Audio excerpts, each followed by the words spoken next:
The Russian Sleep Experiment. In the late 1940s, Russian researchers kept 5 people awake for 15 days using an experimental gas-based stimulant. They were kept in a sealed environment to carefully monitor their oxygen intake levels so that the gas did not kill them, since it was toxic in high concentrations. This was before closed-circuit cameras, so they only had microphones and porthole-sized windows to look into the chamber.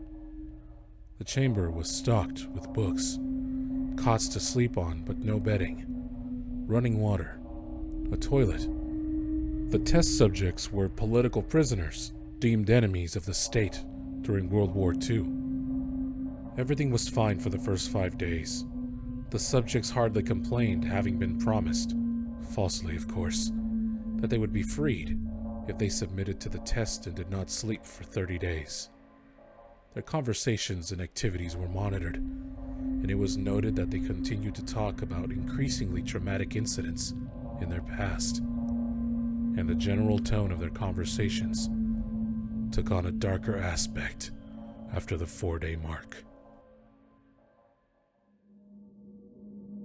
After 5 days, they started to complain about the circumstances and events that led them to where they were, and started to demonstrate severe paranoia. They stopped talking to each other and began alternately whispering to the microphones and one-way mirrored portholes. Oddly, they all seemed to think that they could win the trust of the experimenters by turning over their comrades, the other subjects in captivity with them. At first, the researchers suspected that this was an effect of the gas itself. After 9 days, the first of them started screaming. He ran the length of the chamber, repeatedly yelling at the top of his lungs for 3 hours straight. He continued to scream, but it was only a matter of time until he was only able to produce just occasional squeaks. The researchers postulated that he had physically torn his vocal cords. The most surprising thing about this behavior is how the other captives reacted to it, or rather, didn't react to it. They continued whispering to the microphones until the second of the captives started to scream.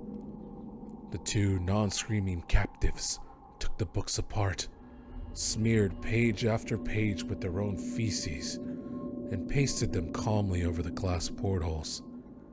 The screaming promptly stopped, but so did the whispering to the microphones. 3 more days passed.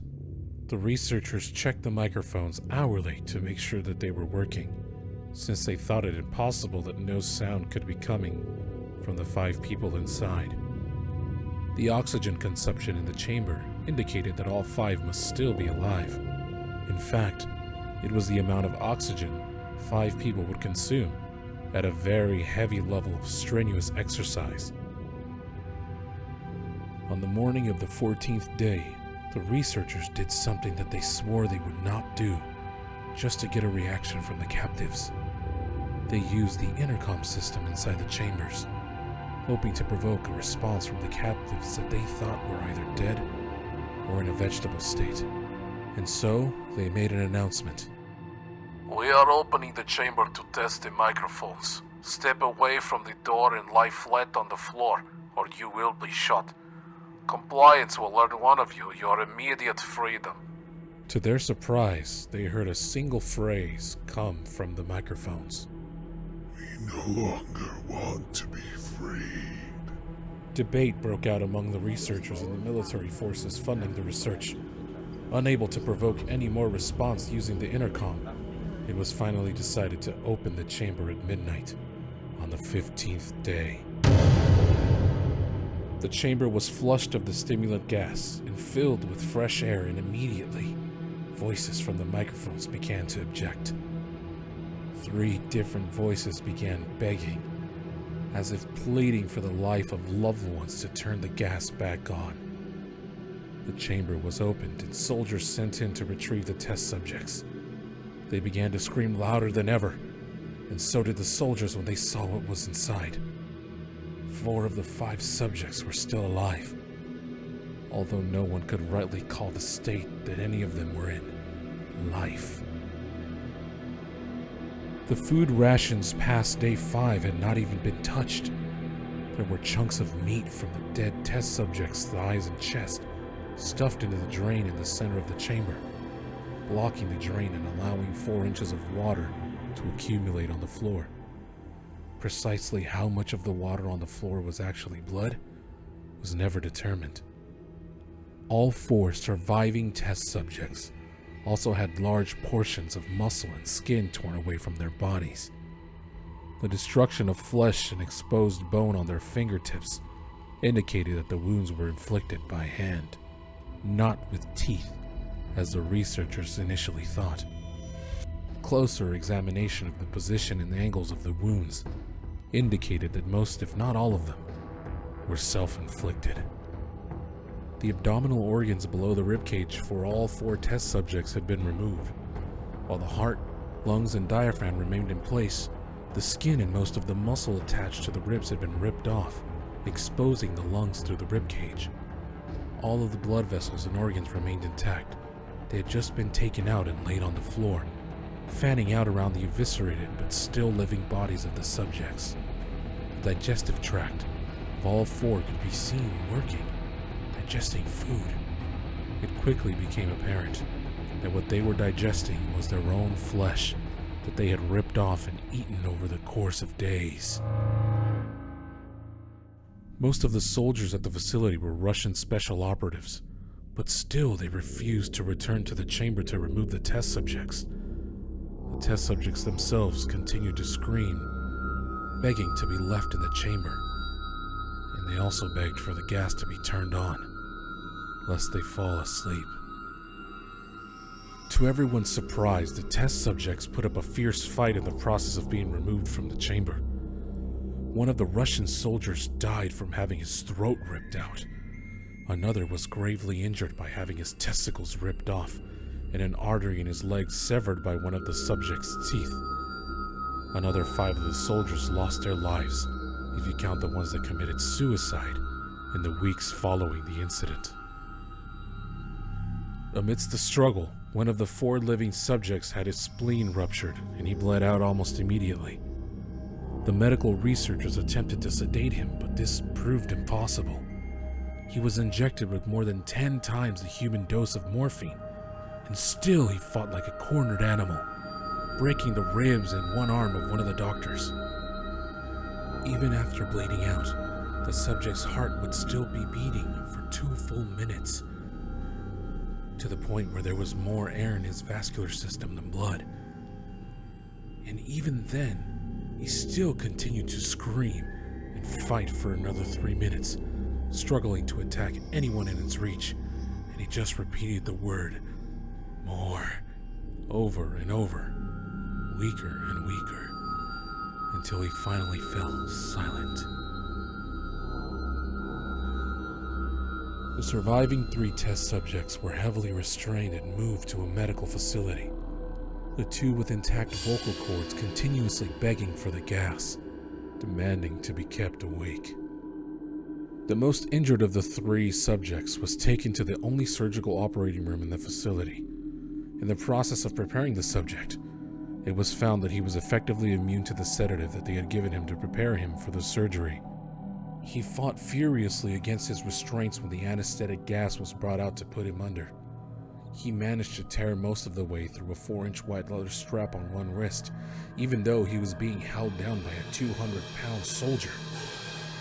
It only took a little more anesthetic than normal to put him under, and the instant his eyelids fluttered and closed, his heart stopped.